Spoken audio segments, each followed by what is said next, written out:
Welcome. This presentation is on current integrations that we have in LegalServer. We're going to be diving into the integrations that we have with third-party platforms, as well as integrations that are coming with court records, etc. as well. As we go through the presentation, I hope you consider how integrations, these specific integrations and other integrations, can transform your work.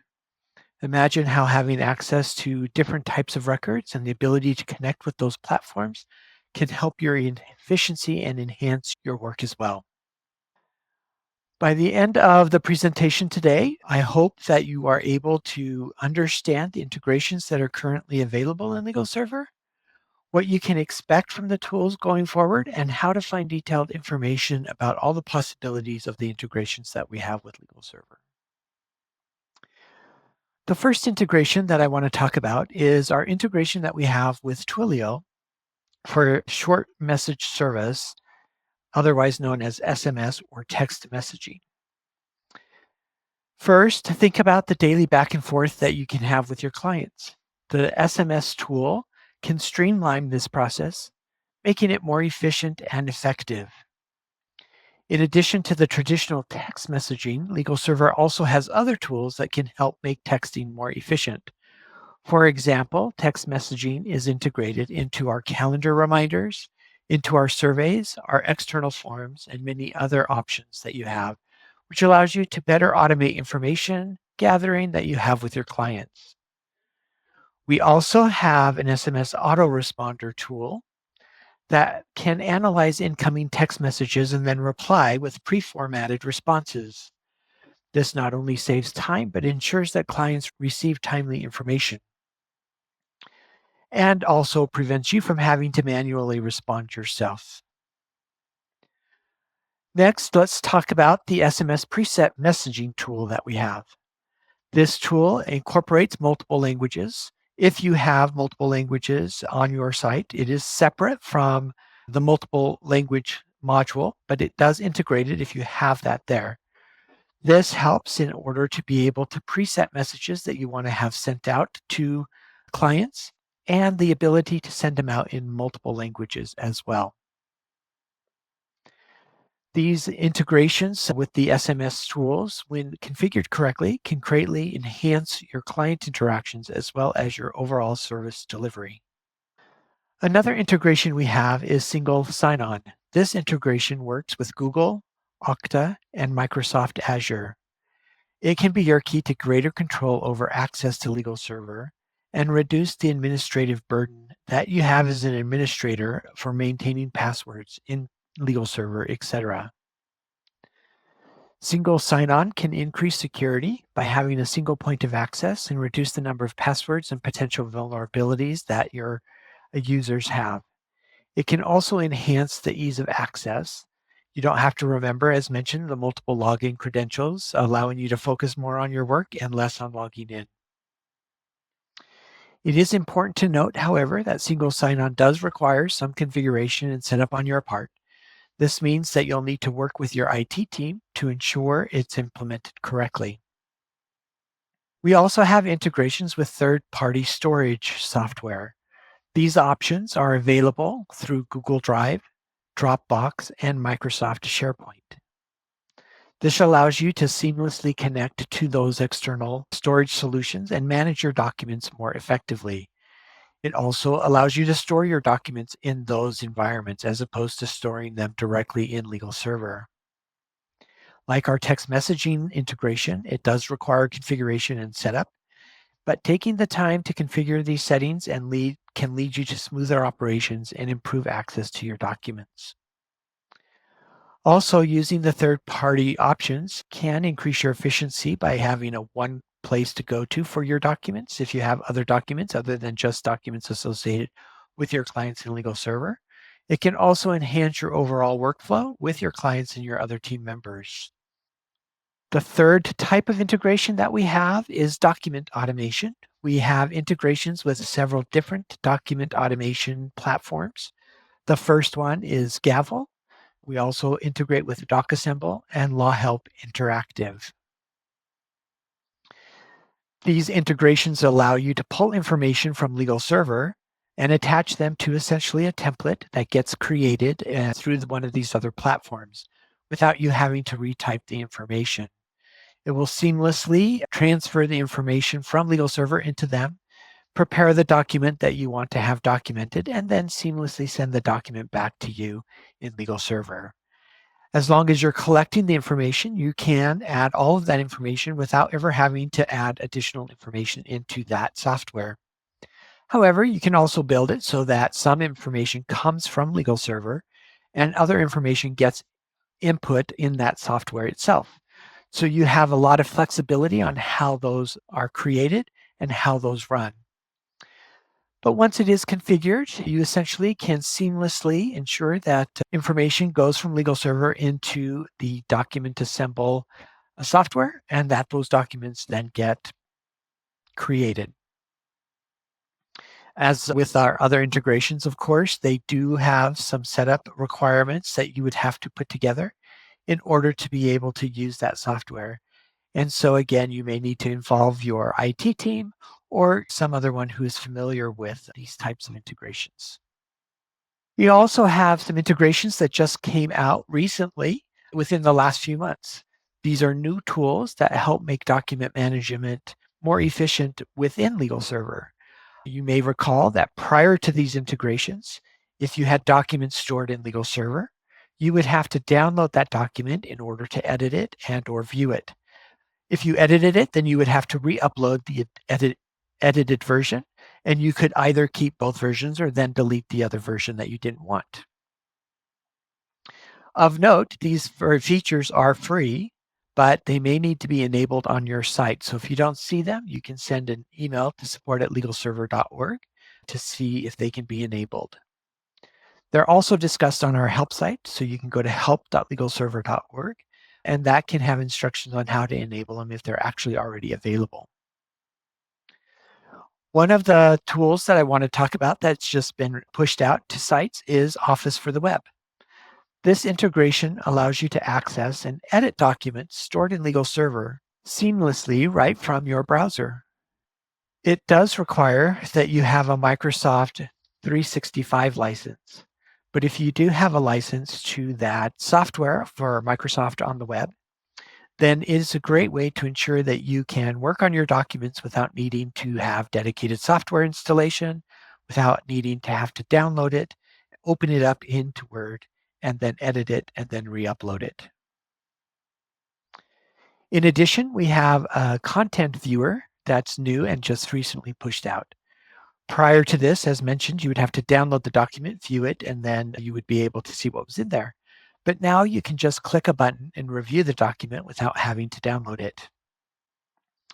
This feature only currently is available in certain format types for documents, but we are expanding those format types every day as we speak. Overall, the internal storage capacities and capabilities of LegalServer can be used here, and these tools can help streamline your processes, improve your workflow, and make it simpler to manage documents effectively, again, within LegalServer.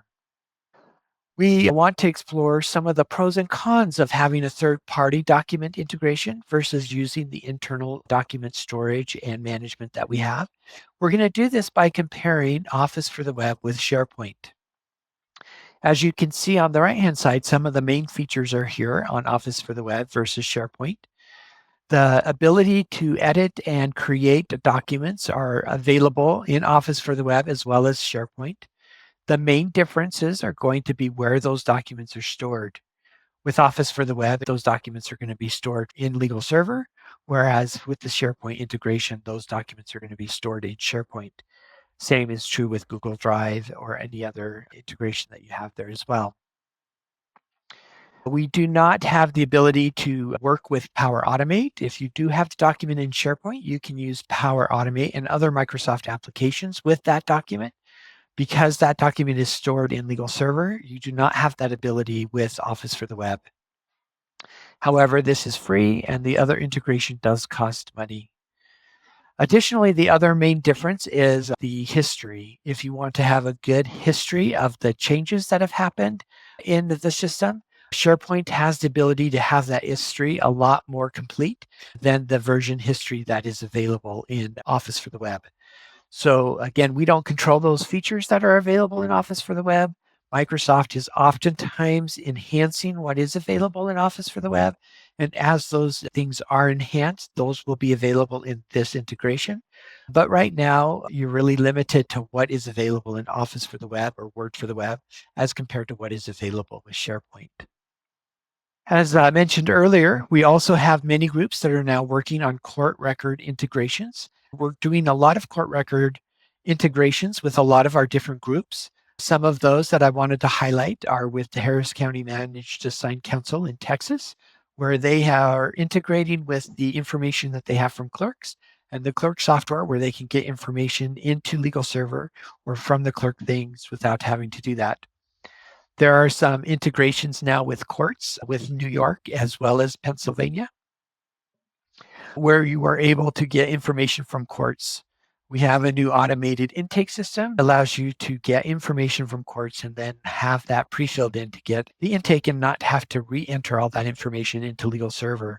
So as those integrations are developing and helping out, it's worth you looking at and contacting your courts to see if they are willing to allow integrations via APIs with your court systems so that you can get information about cases that you're handling right into LegalServer without having to do multiple data entry.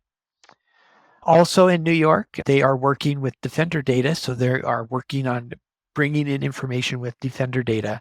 We have some of these same integrations with our pro bono tools and other things as well, where you can get information about cases assigned and that type of thing. We are doing a lot with this, with a lot of our different groups and agencies. Just wanted to highlight these few. But these integrations are making it easier for these systems and groups to get information from their courses and automatically have it updated. The accessibility is helpful for legal professionals and also the communities they serve.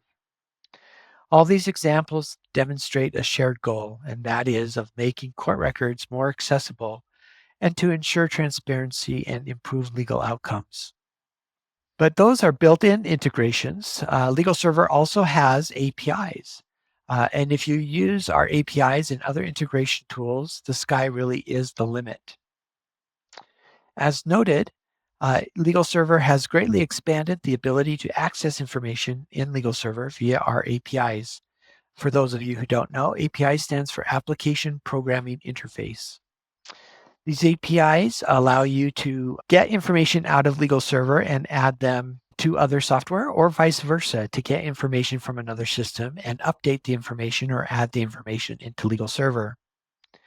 LegalServer has two tiers APIs. There's the core APIs, which are free, and then there's also premium APIs, which do cost an additional amount. The APIs allows the information to be standardized, which allows you to design your API and be uniform and make it easy to use so that you don't have to worry about different formats or compatibility issues. Let's understand one of the APIs that we have are our Reports API. The Reports API gives you the ability to really access any variety of data points that are specific to your needs. Each report comes with its own unique key, so that ensures that the security is there and that only people with access can get access to that report. But if you can build a report with information, you can transfer that information to another software company or another agency. An example of this is many agencies are using our Reports API to transfer timekeeping information into their timekeeping systems or their payroll systems. They've built a report where they can take all of the data in LegalServer, they've aggregated it to whatever way that they want to, and then they transfer that information either by importing it or via an API to their timekeeping payroll system so that information is there without, again, having to double entry and add those types of things. You can also create your own API as well that can, again, integrate. Oftentimes, software will communicate directly with LegalServer APIs, and if that's the case, you can do that. Other times, they may not communicate directly. You may have to have essentially an intermediary transformer that transforms the data from LegalServer into the way and that it needs to be for that third party. You will be able to communicate directly, though, with LegalServer via the reports and other APIs if they have that option. One option is writing your own code using a platform like DocAssemble. DocAssemble comes with its own API, and so you can write your system to directly interface with DocAssemble and create what you need to there. Another approach is using webhooks such as Zapier. We do have a Zapier integration that allows you to do webhooks and make custom requests to a platform such as Power Automate or other things. These solutions allow you to not only connect to existing systems, but also innovate and streamline your workflows effectively. Next, we want to discuss planning and integration and some things that you should think about and keep in mind as you're thinking about integrations. Remember that the choices you make now can significantly impact your efficiency down the road, rather than having to change things around. Some questions that you should ask as you're thinking about integrations follow. First, it's important to evaluate the longevity of the third-party software platform or the company itself. Has the company been in business for a significant amount of time? This often gives us insight as to whether they're going to be reliable and stable. Next, you must consider their stance on data privacy. Since we're pulling information about our clients, we want to make sure that data is private and that they aren't going to be selling that information. So you want to consider the privacy, the security, and the ownership of the data that you transfer to them. And make sure that you have some sort of agreement in place that will make it so that they will keep any information that you transfer to them confidential. Additionally, you'll want to ask yourself if they provide responsive support. Since they're not LegalServer and you're pulling information into them, you will want to know how well they respond to that. So if you're thinking of integrating with third-party software, again, how good do they support that? And lastly, does the product have published specifications for data exchange?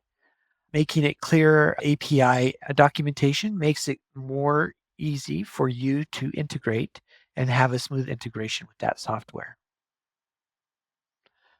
Additionally, you'll want to think about the security protocols. What kinds of secure transmission and authentication protocols do they have supported? At LegalServer, we have security protocols, keys that you have to put in order to access the information. You want to make sure that your third-party integrator system has that as well. Also, consider the frequency of the data transfers. How often will the data need to be transferred? Can it be done once a day? Can it be done multiple times a day? Does it need to be done manually? How can you set that up? Understand that this will deal with operational load and it can also help plan effectively. It is also important to consider this as from the viewpoint of cost. How does the software charge you for transmissions? Is it per trigger? Is it per transfer? How does it do that? Because you may set up 3 different steps in your API that connects to LegalServer. The company may charge for each step individually, so that would be 3 individual costs, or they may do one transaction as a whole, so that it would only be 1 charge. And again, also think about the triggers. What will trigger that data transfer? Will it be manually? Will it be based upon certain things, etc.? These considerations will not only guide you in choosing the right partner, but also ensure that your integration process is as seamless as possible. Now let's move forward and recognize differences between databases. A challenging part and a challenging of the design of an integration project is the differences between databases. Databases may be very different. No 2 databases hold or describe data identically, and it is essential for you to understand the purpose, the name, the use, the validation, and the format of the field that will be communicated from one system to another, both in LegalServer and the other one. Creating a spreadsheet to review these differences will help make setting up the integration more efficient. All right, and that ends this presentation. I hope that you've been able to learn things and thought about things on how you can tailor our integrations to fit your specific needs. And thank you again for your attendance.